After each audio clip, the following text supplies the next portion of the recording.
Sampai hari ini kita masih semangat menghidupkan, mensyiarkan dakwah Islam ahli sunnah wal jamaah. Ada resmi jadi pengurus LDNU apa enggak, kita tetap dakwah, tetap kiai, tetap dakwah. Bagaimana kalau kita lihat para kiai-kiai di desa, di kampung, jadi imam musola, jadi imam masjid, tanpa ada bayaran, tanpa ada SK, 5 waktu loh. Kalau ngimami Jumat sekali seneng, malah sambil pidato malah enak. Alias paling berat ngimami sholat sehari semalam 5 waktu, tanpa ada bayaran, tanpa ada SK, istiqomah. Itu yang hakikatnya dakwah yang paling penting. Setelah sholat maghrib ngajari anak-anak kecil yang baunya enggak karu-karuan, ngajari Al-Fatihah, ngajari Abda Ubis atau Sifat 20, itu yang sebenarnya dakwah. Kita ini apa? Pura-pura dakwah, pura-pura dakwah kita ini. Yang sebenarnya dakwah itu.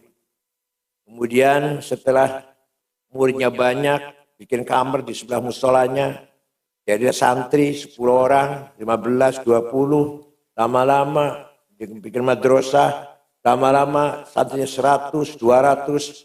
Ini dulu pertama kalinya semua kiai yang dulu semua tanpa proposal. Bahkan dari tanahnya sendiri. Pertama kali bangun, seterusnya baru minta bantuan sana sini. Pertama kali ayah saya sendiri juga tanah saya sendiri. Tanah ayah saya sendiri seadanya. Santri pertama kali barangkali 25 waktu itu. Lama-lama sampai sekarang 5.000. Baru kalau sekarang berkembang. Itulah yang namanya dakwah sebenarnya.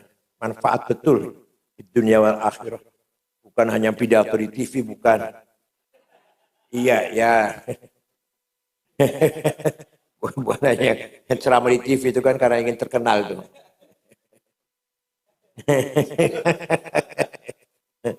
Ya minimal kita ada ikhlasnya lah. Yang semata-mata kita kumpul-kumpul semata-mata hanya rutinitas atau seakan-akan apa? Hura-hura mengisi kosongan, bukan hanya mengisi kosongan. Ini benar-benar li'ajli alai kalimatillah. La khayra fi katsirin min najwahum illa man amara bi shadaqatin aw ma'rufin aw islahin bainan nas. Wa may yaf'al dzalika ibtigha'a mardatillahi fasawfa nu'tihi ajran 'azima. La khaira fi katsirin min najwahum. Tidak ada nilainya pembicaraanmu, diskusimu, seminarmu. Kalau di DPR apa namanya? DPR apa? Hearingnya. Hearingmu. Gak ada faedahnya. La khaira, sama sekali tuh. Linafil jinsi kan, la hula, la ilaha, sama kan. Linafil jinsi. Sama sekali tidak ada nilai baiknya. Kamu kumpul-kumpul, kamu bicara, kamu pidato, kamu diskusi, kamu seminar, kamu apalah. Kecuali kalau yang dibicarakan 3 hal. Amaru bisadaqatin. Memikirkan fakir miskin. Bagaimana saudara-saudara kita yang masih di bawah kemiskinan. Jangan lihat di antara kita sendiri, sudah mapan semua kita ini. Coba lihat di kampung-kampung. Masih sangat miskin. Kiai malah, imam musola malah. Yang sarungnya cap gajah duduk, belum ganti-ganti. Bajunya koko, belum cuci 2 bulan. Kopiannya hitam campur coklat. Minyaknya misik. Sandalnya lili. Insya Allah. Tapi dia... minyak wanginya misik. Mari kita pikirkan itu. Minimal kita kita bantu atau kita carikan jalan keluarnya seperti apa. Sedangkan di Jakarta sini, ya Allah. Raya Gopanges itu punya uang 1.200 triliun. Sinar Mas punya uang 900 triliun. Ada Budi Hartono BCA itu. Jarum 900 triliun. Eka Cipta Sinar Mas 700 triliun. Antoni Salim 450 triliun. Khairul Tanjung. Ya apalagi. Semua. Bukan orang kita semuanya. Akan terus seperti itu. Akan terus seperti dosa itu. Wal yakhshal ladzina law taraku min khalfihim dzurriyyatan dhi'afan khafu 'alaihim Falyattaqullaha wal yaqulu qawlan sadida. Jangan sampai kamu mati meninggalkan anak cucu yang melarat. Jadi kaya itu wajib, melarat itu dosa. Melarat itu dosa, kita melarat ya, melarat. Dosa men. Ini perintah Allah. Wal yakhshal ladzina law taraku min khalfihim dzurriyyatan dhi'afan. Jangan sampai kamu mati meninggalkan dzurriyyah yang dhi'af, yang kurus kering, yang kelaparan, yang lemah. Dalam arti ekonominya, kehidupannya, minder, lemah. Itu dosa itu. Mari kita pikirkan semuanya ini. Agar kita kumpul-kumpul kita ini ada faedahnya. Kalau tidak, la khaira. Kalau tidak. Luar biasa. Tambang nikel, batu bara, boksit, apalagi mangan, granit, biji besi, emas, berlian, uranium. Di Freeport itu di bawahnya uranium sekarang. Harganya luar biasa. Siapa yang menikmati? Yang menikmati siapa? Nah itu. Sama sekali bukan ada orang kita. Yang namanya PIK itu apa? Pantai Indah Kapuk. Itu dari perbatasan Bekasi sampai perbatasan Teluk Naga Tangerang. Punya siapa itu? Punya orang NU. Dosa kita melarat itu dosa loh. Kita melarat itu dosa. Ya Allah. Ya artinya kumpul-kumpul kita ini NU kan Muhammadiyah kah atau partai politik atau DPR percuma itu. Kata Allah, gak ada faedahnya itu. Kalau tidak memikirkan amaruh bisadaqatin, menghilangkan kemiskinan. Alam yang kaya raya tidak pantas kalau kita di sini kelaparan. Kalau Bangladesh pantas. Tiap tahun ada musibah. Tiap tahun alamnya ini apa? Pasti ada musibah. Ada angin, ada banjir, ada topan, pasti ada badai. Bangladesh. Alamnya sudah penduduknya padat, alamnya gersang atau tidak subur. Pantas. Atau Afrika. Sekarang Ethiopia. Ethiopia dulu pasti kelaparan tiap tahun. Pasti kelaparan. Sekarang sudah tidak. Kenapa? Sudah kerjasama dengan Israel. Sudah hijau, sudah. Subur makmur sudah tanahnya. Israel yang bikin subur makmur. Nah kita ini ya Allah. Hidup di alam yang kaya raya. Tapi kita kelaparan. Miskin. Apalagi pesantren tidak ada perhatian dari pemerintah. Pinggir. Tidak ada anggaran untuk pesantren. Tidak ada. Seperti lembaga pendidikan yang liar. Ilegal. Seperti itu kan. Nggak diakui, bukan mainstream, pinggiran kita ini. Perjuangannya kita sebenarnya pasti yang masih berat itu.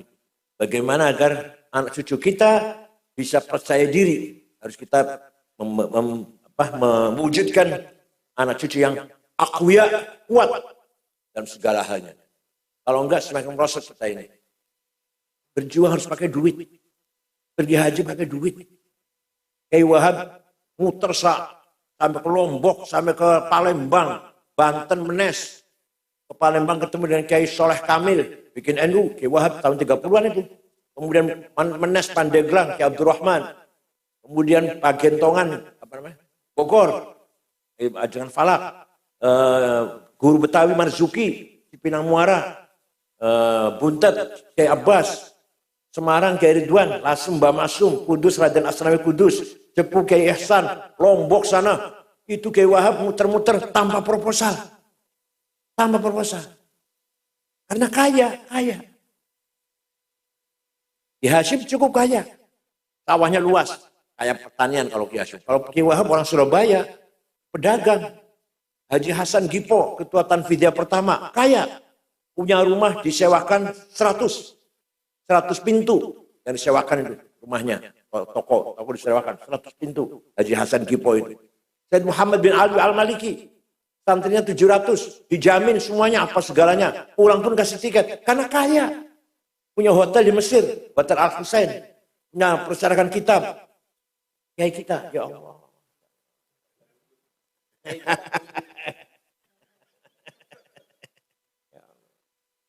Abil Hasan Asyadili. Kaya raya. Pakaian bagus. Pelayannya apa? Khodimnya 16 orang. Keretanya ditarik 2 kuda Alphard atau BMW. Bukan Luxio, bukan bawa Luxio, Grand Max. Ketika ada yang tanya, Syekh, antum ini qutbun min aqtabil arba'ah. Salah satu wali kutub kok keren, penampilannya mewah. Jawabnya, libasi yaqul, pakaianku yang bagus ini bisa ngomong. Ngomongnya, ana ghani ayuhan nas, ana ghani fala tarhamuni. Wahai masyarakat, saya kiai kaya, gak usah kamu amplopin. Kalau pakaiannya bagus. Kalau kiai pakaian nyemprul, itu artinya ayuhan nas, ana fakir.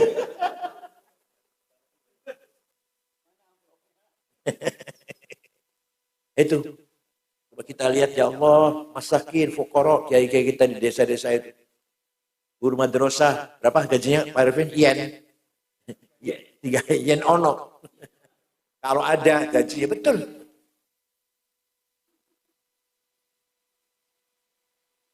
Amal bisadaqatin. Itu beban kita, amanah kita, kewajiban bagi hak fakir miskin kepada kita.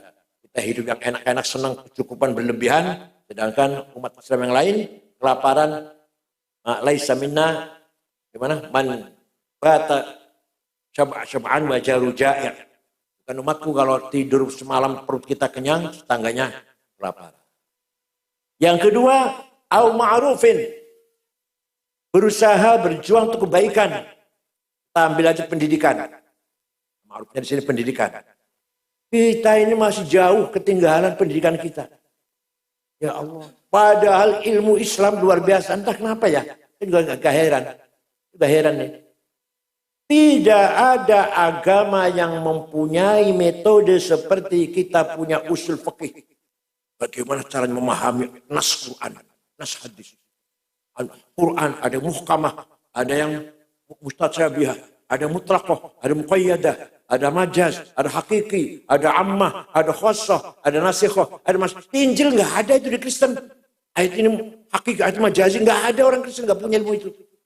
Hadis sahih, syaratnya ada 4, muttasil, thiqah, dhabit, adil, kurang 1 hasan, kurang 2 dhaif, dhaifnya munqati', mauquf, mursal, mu'allal, nggak ada di agama lain. Pokoknya daunnya Nabi Isa ya deh. Itu aja nggak diselidiki. Sahih apa, mutawatir apa, masyhur apa, aziz. Nggak ada itu. Nah, kita apa nggak terasa itu? Kita nggak punya ilmu itu. Nggak bangga itu. Padahal yang punya itu hanya di pesantren.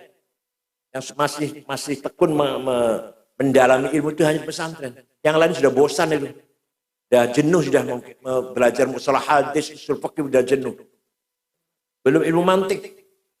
Romantik. Hada muskir, namanya premis minor. Wa kullu muskirin khamrun, namanya premis major. Wa kullu khamrin haram, legal statement. Wa hada haram, positive conclusion. Itu luar biasa loh kalau diterangkan seperti itu. Kita yang punya itu kadang-kadang kurang bangga. Silo, apa silo itu apa? Silo ya, silo dengan UI atau Gajah Mada, dengan kita silo kadang. Kita punya luar biasa. Punya mantek, punya usul fikih, punya usul hadis. Yang di sana nggak punya, nggak ada. Nah, tapi bagaimana tinggal mengaktualisasikan,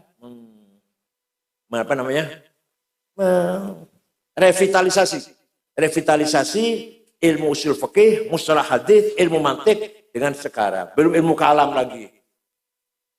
Kalau ilmu fikih gampang, baca tahu ini haram, ini halal, ini haram, gampang. Fikih itu kan hasil dari ijma dan qiyas. Adanya ijma dan qiyas melahirkan ilmu fikih. Kalau nggak pakai ijma qiyas Muhammadiyah yang nggak punya ilmu fikih, nggak akan ada fakih di sana, nggak ada. Nggak akan paham fikih. Ada yang fikih dari ijma dan qiyas. Dan paling banyak qiyas paling banyak. Karena qiyas paling banyak. Aulawi, Burhani, Mantiki, Jadali, Istiqra'i, Tamthili, Khitabi, Syi'ari, Iqna'i. 9 macam qiyas. Ijma cuma 2, qauli dan sukuti. Nah, walhasil kita punya perangkat yang luar biasa. Tinggal bagaimana kita mau bangkit apa enggak dengan perangkat ini. Kita punya alat yang luar biasa. Nah, pendidikan aja deh, au ma'rufin.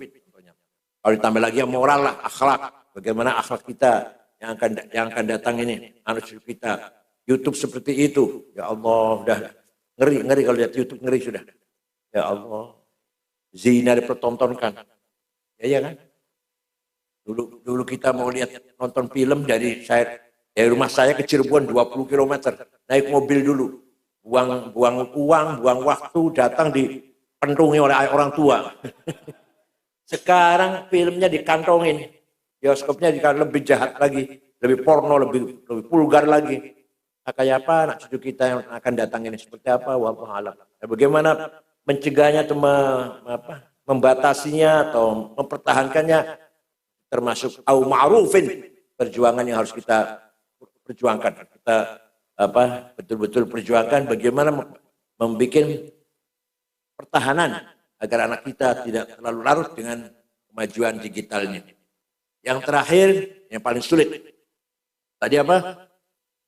Memberantas kemiskinan, oke, tak kapan-kapan barangkali bisa. Pendidikan barangkali oke, kapan-kapan barangkali bisa. Tak berapa puluh tahun lagi. Tapi islahin bainan nas yang ketiga, membangun masyarakat yang soleh. Kalau bangun orang soleh gampang, Kiai Anu soleh, orang yang soleh, jujur, warok, zahid, ibadahnya bagus, akhlaknya mulia. Satu orang kiai atau dua, ini masyarakat coba soleh dia. Gimana? Yang soleh masyarakatnya, bukan kiainya, bukan ustadznya. Yang soleh siapanya? An-nas. Islahim bainan nas. Jadi semua manusianya ini beribadah, bertakwa, berakhlak, disiplin, jujur, amanah. Semua, bukan hanya kiainya, bukan. Semua masyarakatnya. Contoh yang jelas, contoh yang, mohon maaf, contoh yang Islam bainan nas ini malah masyarakat Belgia, Denmark, New Zealand, Swiss yang jujur, nggak ada korupsi. Kalau korupsi bukan takut neraka, bukan, malu. Kalau korupsi ketahuan, malu rasanya. Nanti terkenal si A koruptor, malu. Di sini masih ada malu nggak ya? Ada nggak malu sini? Di Jepang bersih, jujur, nggak ada pejabat korupsi, polisi, hakim, jaksa. Gak ada yang korupsi bukan karena takut neraka, takut adab, enggak kenal adab, enggak kenal malu. Coba al-haya minal iman. Itu Islam bainan nas. Berat sekali ini. Masih jauh banget kita ini. Coba HP ketinggalan, gak ada yang ngambil. Itu di Belgia, di Denmark, di Swiss, di Jepang, dompet ketinggalan, gak ada yang ngambil. Sepeda motor aman, kuncinya masih gantung di halaman, gak masuk rumah, gak ada yang curi. Itu kita kapan seperti itu? Itu kapan kita ini? Kadang-kadang yang nyuri orang NU juga. Yang korupsi NU juga, yang korupsi. Pejabat korupsi NU, calo NU, copet NU, apalagi Jawa Timur. Apalagi kalau copetnya Jawa Timur, sudah pas. Dari mana? Copetnya? NU pasti itu. Ya Allah, kapan? Islahim bainan nas. Ini yang paling berat. Jadi yang memang tiga-tiganya berat, tapi yang paling berat adalah berusaha melahirkan manusia masyarakat. Nas itu. Kalau insan manusia satu. Tapi kalau nas masyarakat sosial menjadi masyarakat yang soleh, mutamaddin. Mutamaddin itu takofahnya ya. Beragama, bertakwa, berilmu, berakhlak, takofah namanya. Sejahtera ya, hadoroh namanya. Kaya, sejahtera, welfare, itu namanya hadoroh. Dua-duanya mutamaddin, madani. Dua-duanya kalau takofahnya ya ada orang, ya pinter, ya bertakwa, ya alim, dan kaya. Itu namanya mutamaddin. Pinter tidak, soleh tidak, kaya tidak, jahiliyah. Iya. Ya, tapi bukan jahiliyah kayak jahiliyah zaman Nabi Muhammad, bukan. Dalam arti peradaban, jahiliyah. Beragama tidak, misalkan akhlaknya baik enggak, ibadah enggak, terus kaya tidak, jahiliyah. Kalau salah satunya, misalkan dia berpendidikan tapi enggak kaya, mutaqaf, ghair mutahaddir. Kaya tapi buta huruf, mutahaddir, ghair mutaqaf. Jadi dua-duanya tidak berarti jahiliyah. Kalau dua-duanya iya, positif berarti mutamaddin, madaniyah. Itulah masyarakat yang didambakan oleh Rasulullah sallallahu alaihi wasallam. Maka Nabi mendirikan negara Madinah, mutamaddin, madani. Dulu disebut oleh Cak Nur, oleh siapa? Munar Syadili ya. Masyarakat madani yang benar-benar mutamaddin, yang berkeadilan, tertib, bersih, disiplin. kemudian sejahtera. Namanya masyarakat mutamadin. Tuh, PR kita masih panjang banget. Dari pengurus NU apa enggak? Enggak penting. Tapi yang jelas PR kita untuk berjuang, lahan kita untuk berjuang masih sangat panjang dan lebar. Dan belum tentu kita bisa melaksanakan selama kita masih hidup. Tapi asal kita berusaha, insya Allah adalah faedahnya. Jangan harap kita sekarang berbuat, sekarang memetik buahnya. Ya Allah, yang penting kita berjuang. NU segini juga, buah perjuangannya Mbah Hashim, Mbah Wahab. Nanti semakin maju, sedikit-sedikit. Tidak sekarang harus hebat, enggak. Kalau pemilu kalah, biasalah. Kalah juga dosa. Wala tahinu wala tahzanu wa antumul a'launa in kuntum mu'minin. Kalau kamu betul-betul beraman, jangan kalah. Wa antumul a'laun, harus menang. Dah kalah, dosa. Nah perintahnya jangan kalah. Paham tidak? Jadi kalah dosa, melarat dosa. Satu lagi bodoh dosa. Talabul ilmi faridotun. Pinter itu faridoh wajib. Tapi kalau bodoh, dosa. Jadi kita ini kadang dosa mulu lah, bodoh dosa, melarat dosa, pemilu kalah, dosa lagi. Jangan kecil hati kalau pemilu kalah. Sayyidina Ali, kurang apa? Yakin min ahli jannah, mubasysyar bil jannah. Orang yang sudah kasih tahu pasti masuk surga itu orang 10. Abu Bakar, Umar, Utsman, Ali, Sa'id, Talha Zubair, Abdurrahman bin Auf, Amir bin Jarrah. Kalah dengan Muawiyah yang baru masuk Islam tahun 8 Hijriah. Coba. Itulah politik. Walau siapa yang nggak ngakui Sayyidina Ali hebat. Dalam perang pun hebat, dalam peperangan hebat. Perang Khaybar bisa memecahkan gerbang pintu Khaybar. Perang Ahzab ketika ada musuh yang meloncat ke parit yang masuk ke Madinah, Ali yang menghadapi. Bukan hanya ngaji, bukannya ilmu hebatnya, perang pun hebat. Kalah. Dalam politik kalah oleh Muawiyah. Itulah politik. Kalau kita kalah ya gak dosa-dosa amat. Syukran wa dumtum fil khair barakati wan najah. Ya Allah wa iyyakum aidina faizin. Kuntum antum bi khair. Taqabbal minkum taqabbal ya karim. Wassalamualaikum warahmatullahi wabarakatuh.